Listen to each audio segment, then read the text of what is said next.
এক বনে থাকতো রাজা বাঘ ও শিয়াল। তার নাম ছিল কালু। তো একদিন বাঘ শিয়ালকে বলছে, কালু, আমার খুব খিদে পাইছে, তাড়াতাড়ি আমার জন্য একটা ছাগল নিয়ে আয়, না হলে আমি কিন্তু তোকেই খাবো। ঠিক আছে মহারাজ, আমি এক্ষুনি যাচ্ছি।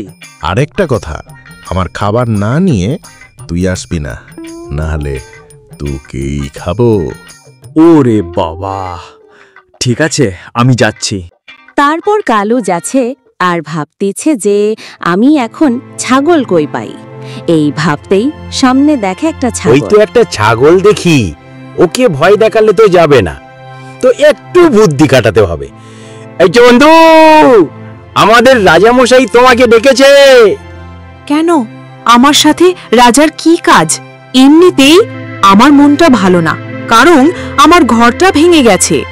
আরে এই জন্যই তোমাকে ডেকেছে, তোমাকে সাহায্য করবে। তাই নাকি? তাহলে এক্ষুনি চলো। তারপর ছাগল কালুর সাথে চলে যায়। কালু মনে মনে ভাবছে, যাই হোক, আমাকেও খিদে লাগছিল। যাক মহারাজ, আমাকেও মনে হয় অর্ধেক দিবে, কারণ আমি তো নিয়ে যাচ্ছি ছাগলটাকে। এই যে রাজামশাই, ছাগল আসছে, আপনি ওকে সাহায্য করেন আর আমাকে একটু দিয়েন। কি দেয়ার কথা বলছো তুমি? না, কিছু না, তুমি যাও রাজামশাইয়ের সাথে। আসো তুমি আমার সাথে। কোথায় আর কেন আমাকে সাহায্য করবেন না? আরে হ্যাঁ, তুমি আসো। তারপর বাঘ ছাগলটাকে নিয়ে গাছের পিছনে গিয়ে মেরে খেয়ে ফেলে। রাজামশাই, আপনার পেট ভরেছে? না, একটা ছাগল দিয়ে কি হয়, আরেকটা নিয়ে আয়। রাজামশাই, আপনি পুরোটা খেয়ে নিলেন, তাও পেট ভরল না। আমাকে তো দিলেন না। আমি কত কষ্ট করে নিয়ে আসলাম, আর আপনি আমাকে দিলেন না। বেশি কথা না বলে আর একটা নিয়ে আয়, না হলে তোকে কিন্তু খাবো। আচ্ছা, আমি যাচ্ছি, কাউকে আনা যায় নাকি দেখি।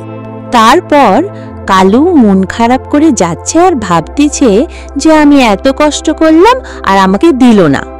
এটা ভাবছে আর যাচ্ছে। হঠাৎ সামনে আরেকটা শিয়াল। কিরে কালু, তোর মন খারাপ কেন? কি হয়েছে বল আমাকে। কি বলবো তোকে আমার দুঃখের কথা। আমি রাজামশাইয়ের জন্য এত কষ্ট করে একটা ছাগল নিয়ে গেলাম। আমি ভাবলাম যে আমাকে অর্ধেক দিবে, আমাকে তো দিলই না, পুরোটা একাই খেয়ে নিল। আবার আমাকে বলছে আর একটা ছাগল নিয়ে আয়, না হলে তোকে খেয়ে নিব। আরে এটা কোনো ব্যাপার না, মন খারাপ করিস না, রাজামশাইকে এবার দেখাবো মজা। কিভাবে আমাকে একটু বলো দেখি, আমার খুব রাগ হচ্ছে। আমি যদি একটু রাজামশাইকে মজা দেখাতে পারতাম। আরে সেটাই তো আমি বলছি, তুই এখন যাবি, গিয়ে রাজামশাইকে বলবি যে ছাগল একটা আছে, কিন্তু আমার সাথে যেতে হবে। পরে একটা কুয়ার কাছে নিয়ে যাবি, তোর সঙ্গে এলে তুই বলবি যে কুয়ার ভেতরে ছাগল আছে, এর ভেতরে আপনি যান, তারপরে দেখবি মজা। আচ্ছা ঠিক আছে বন্ধু, ধন্যবাদ তোকে এত সুন্দর একটা বুদ্ধি দেওয়ার জন্য। তারপর কালু ওর বন্ধুকে ধন্যবাদ দিয়ে চলে যায় রাজা মশাইয়ের কাছে। গিয়ে কি বলে কালু, কিরে কালু, তুই একা আসলি যে, ছাগল কোথায়? আমি কি তোকেই খাবো নাকি? না রাজামশাই, ছাগল আছে, কিন্তু সেটাকে খেতে হলে আপনাকে আমার সঙ্গে যেতে হবে। কোথায় যেতে হবে বলো, আমি সেখানেই যাব।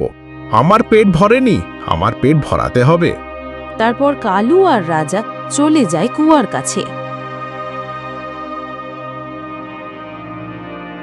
কোথায় ছাগল? এখানে তো শুধু কুয়া, আর তো কিছুই নাই। মিথ্যা বলছিস আমার সাথে? না রাজামশাই, আমি মিথ্যা বলি নাই। এই কুয়ার ভিতর আছে ছাগল। আপনি এক্ষুনি ওর ভিতরে যান, ছাগলটাকে গিয়ে খান। এই কথা বলার সাথে সাথে বাঘ রাজা কুয়ার ভিতরে লাফ দেয়। তারপরে দেখে কুয়ার ভিতরে কিছুই নেই। আসলে কালু বাঘ রাজাকে বোকা বানিয়েছে। তারপর কালু হাসছে আর বলছে, এখন কেমন লাগে দেখ, তুই মর এখানে। আমি কত কষ্ট করে ছাগল নিয়ে গেলাম, তুই আমাকে খেতে দিসনি, তুই মর মর এখানে। তারপর কালু নাচতে নাচতে চলে যায়। তো বন্ধুরা, এই ছিল বোকা বাঘ আর চালাক শিয়ালের গল্প। ভিডিওটা যদি ভালো লাগে তবে একটা লাইক আর চ্যানেলটিকে সাবস্ক্রাইব করে পাশে থাকুন। ধন্যবাদ।